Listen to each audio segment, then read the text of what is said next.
Welcome to the video version of Moving to Emerald Isle Mailbag. I have a backlog of similar questions from clients and customers, and if you are thinking about moving or living in Emerald Isle, this video is for you.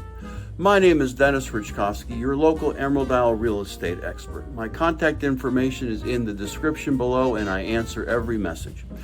Just as a reminder, if you have a question for the mailbox, the best way to get them to me is to email them to me at exp.com.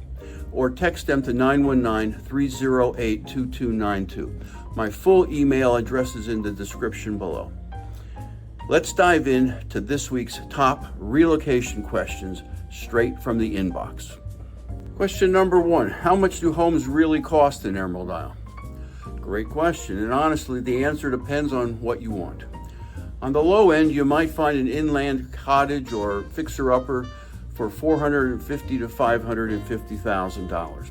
Mid-island family homes generally range between $600,000 and $850,000.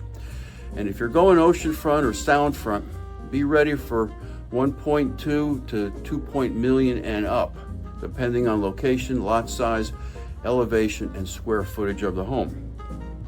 At the time of this recording, beach homes in Emerald Isle were sitting on the market longer. In Emerald Isle, the days on market right now is 287 days. In Indian Beach and Salter Path, it's 270 days. In Atlantic Beach, it's 266 days, and in Pine Knoll Shores, it's 155 days. This might give some buyers leverage if they find a needy or impatient seller.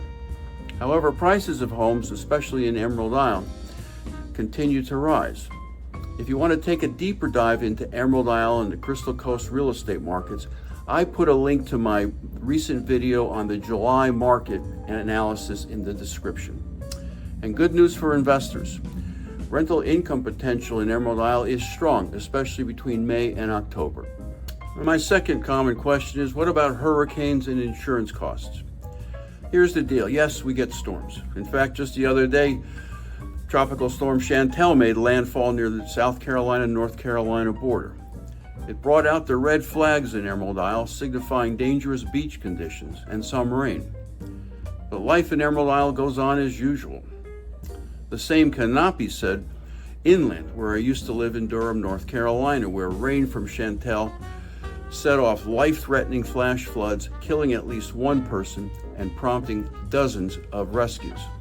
So yes, we get storms, but severe damage more often occurs further inland. And that is one reason insurance in Emerald Isle is often lower than people expect, especially compared to Florida. Most homes here qualify for wind and hail policies through the North Carolina Joint Underwriting Association. Expect to pay around $1,200 to $2,500 a year, depending on your home size and proximity to water.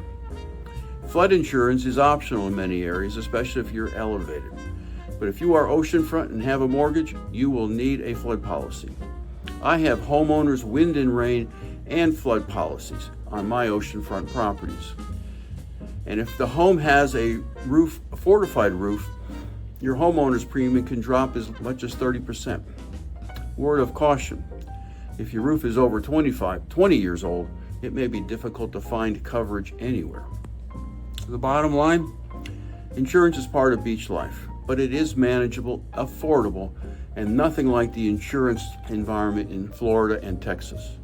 I help all my clients get connected with local agents who specialize in coastal coverage. And here's my third question. What if I'm not ready to buy yet? Should I rent first? This is one of my favorite strategies, rent before you commit. I always say, stay a season. Try a few different neighborhoods. Get a sense of the vibe in the summer and the off season. This is what my family did when we went house hunting in Emerald Isle many years ago. The last thing you want to do is purchase a coastal home and discover that the beach is too steep or non-existent at high tide. Furnished off-season rentals are readily available in Emerald Isle between October and April at significantly reduced prices, and many clients buy a home after 1 or 2 visits. If you're unsure about where to start, I can help you find temporary location while we search for your ideal property. You can rent one of my properties in the off-season for a weekend, a week, or longer. Contact me, and I'll have my property manager call you. And my fourth question is quite frequent. I live out of state. How do I even start this process remotely? Well, you're not alone. 80% of my relocation clients originate from out of state. Here's how I make it easy. First, we schedule a 15-minute discovery call to find out if we like each other. Then I set you up with a custom MLS search based on your goals, wants, needs, and budget. I send you video walkthroughs of properties that match your search criteria. When you are ready to visit, we'll tour your shortlist, and I'll walk you through all inspections, contracts, and closings, even if you're not physically here. I've had clients go under contract from 900 miles away with zero surprises. My fifth question: is Emerald Isle family friendly year-round? Absolutely. Our local schools, Carteret County Public Schools, rank among the top in North Carolina. The area is incredibly safe with low crime and a strong sense of community. Families love the bike path, beach access, parks, and walkable neighborhoods. Whether you're raising kids or just want to live where it feels like a family beach town, Emerald Isle delivers. I mean, how cool is it to walk the beach every day, or search for clams or oysters in Bogue Sound? Play frisbee golf or pickleball? Emerald Isle has you covered. And we have one of the largest parrot head clubs in the world. Got a question you want me to answer in a future mailbag episode? Drop it in the comments below, email me, or shoot me a text at 919-308-2292. I answer all messages. I help people like you relocate to Emerald Isle every single week. Leave a comment, and I'll send you a free copy of my book, Live Where You Vacation. It educates you on everything Outer Banks and Emerald Isle. If you learned something, please like and subscribe to Moving to Emerald Isle to support the channel. Thanks for watching, and I'll see you in the next video.